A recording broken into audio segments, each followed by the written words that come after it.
Alright, Besiege bots tutorial number 5. One of the classes I'm less familiar with, hammers. You can tell I'm less familiar with it because I don't even have this hooked on here.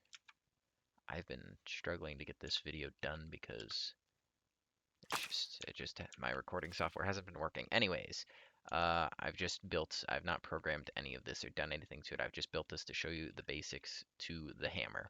So if you haven't seen my other videos and you don't know how to build stuff, this is how I build hammers. I'd recommend going and watching those first because it includes parts from those videos, especially the spinner and chassis. So we got a pretty standard chassis, except it's a bit wider in the front to help fit this in here. It probably could fit without. Just if you wanted to make a double one, you could, but I wouldn't recommend it, and I'll show you why.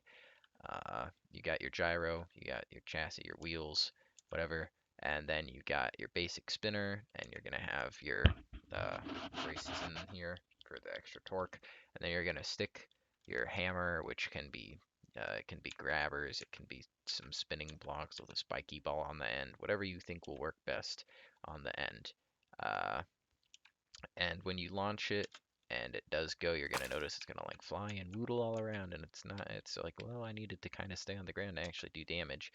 Uh, no like great way to solve it, but you can do this, and that is by putting plows on the back to help a bit, and then obviously angle them so that they're not in the way. I'm not like angle them so that they're like at the bottom of the wheel. I'm just too lazy right now, and that'll help a bit. And then also put some downforce fans on here. And let me just make sure.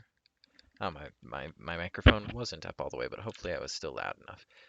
Downforce fans, obviously program them, turn them all the way up, automatic, reverse, and then they'll, help pin it to the ground better. And then you'll have some more downforce.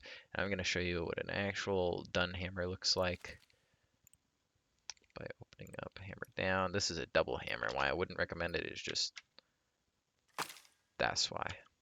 Because they're very, very, very difficult to control. But you can see I followed all the same basic, stuff I was talking about. I've got braces holding this together. Also, I forgot a key part. What this is a cog medium unpowered.